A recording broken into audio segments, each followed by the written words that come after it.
آپ نے سوال کیا کہ آپ کے والدین بوڑھے اور ضعیف ہو چکے ہیں، کبر سنی کی وجہ سے روزہ رکھنے میں انہیں تکلیف ہوتی ہے، تو کیا وہ روزہ رکھیں گے یا فدیہ دیں گے؟ اس کا کیا حل ہے؟ اس سلسلے میں عرض یہ ہے کہ اللہ رب العالمین نے سورہ بقرہ کی آیت نمبر 183 میں فرمایا ہے وَعَلَى الَّذِينَ يُطِيقُونَهُ فِدْيَةٌ طَعَامُ مِسْكِينٍ۔ اس آیت کی تفسیر میں سلف کے دو اقوال ہیں۔ ایک قول تو سلمہ بن اکوع کا ہے کہ پہلا جو اسٹیج تھا، یعنی پہلا سال جو رمضان کے روزے جو فرض ہوئے تھے، پہلے سال میں اختیار دیا گیا تھا کہ چاہے تو آپ روزہ رکھیں اور چاہے تو ہر روزے کے بدلے ایک مسکین کو کھانا کھلائیں۔ لیکن ایک سال کے بعد جو دوسرا سال آیا، اللہ تعالیٰ نے اس آیت کریمہ کے ذریعے پہلے حکم کو منسوخ کر دیا، یعنی کینسل کر دیا۔ فَمَنْ شَهِدَ مِنْكُمُ الشَّهْرَ فَلْيَصُمْ، یہ آیت ناسخ ہے اور پہلے والا حکم کیا ہوا؟ منسوخ ہے۔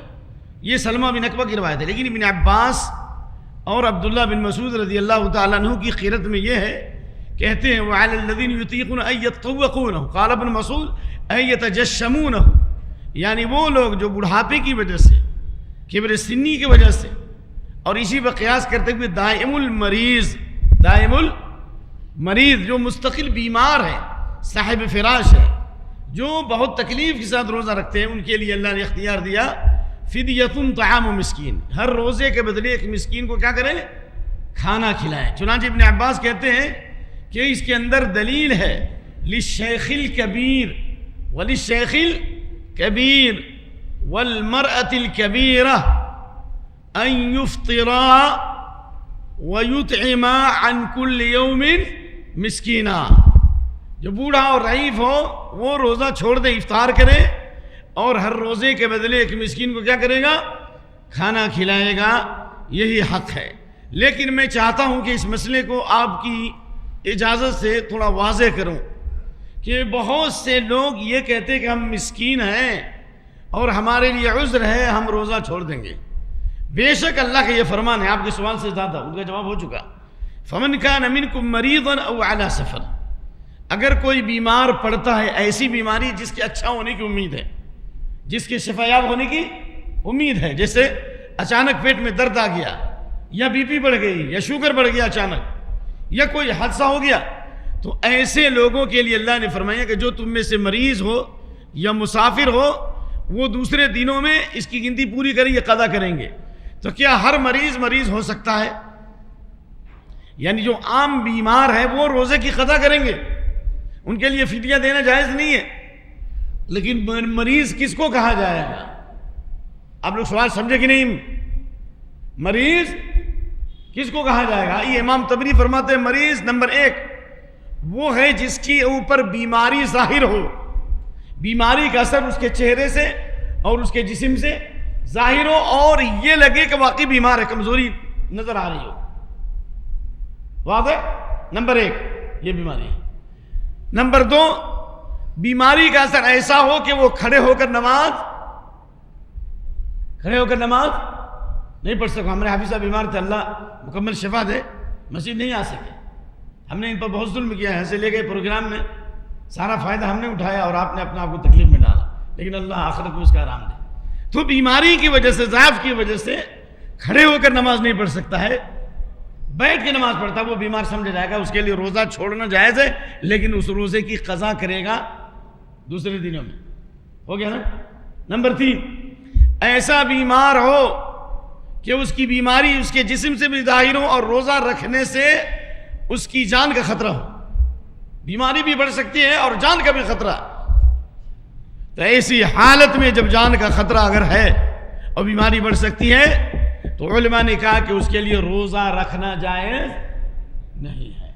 لہذا وہ بوڑھا اور ضعیف آدمی جو 60 سال کے بعد 65 سال کے بعد ہے اور ایسی کمزوری ہے وہ چل بھی نہیں سکتا ہے، کسی کے سہارے مسجد میں لایا جاتا ہے، اور وہ ضد پر اڑا ہوا ہے کہ ہم رمضان کا روزہ رکھیں گے، تو اس کو ڈنڈے سے تو نہیں مارا جا سکتا، لیکن اس کو قوت کے ساتھ روزے سے روکا جائے گا۔ کیوں؟ اس لیے کہ اللہ نے فرمایا یرید اللہ بکم اليسر ولا یرید بکم اسرا، اللہ تمہارے ساتھ آسانی چاہتا ہے اور اللہ سختی نہیں چاہتا. نمبر 1 وہ کہ نہیں ہم کو ثواب چاہیے. نہیں اللہ کے بندے ثواب چاہیے تو ثواب کی چابی تیرے پاس تھوڑی نہیں ہے. ثواب تو اللہ کے پاس ہے کہ تو زیادہ پرہیزگار ہے یا انس بن مالک زیادہ پرہیزگار ہے. انس بن مالک کی عمر کتنی تھی؟ 103 سال. اللہ کے نبی نے بہت عمر دعا کی تھی. جب بوڑھے وہ ضعیف ہو گئے تو بہترین کھانا تیار کرتے تھے جس کو کہتے ہیں سرید. آپ کا یہ بریانی ہے بریانی ہو جائے گا، مندی مات پڑ جائے گا، کیونکہ سرید کھانا عرب کا سب سے لذیذ کھانا ہوتا ہے، ٹیسٹی کھانا ہوتا ہے. بہترین کھانا تیار کرتے تھے اور ہر روزے کے بدلے ایک مسکین کو کھلاتے تھے، یعنی 30 مسکین کو لاتے اور ایک ہی ساتھ کھلا دیتے.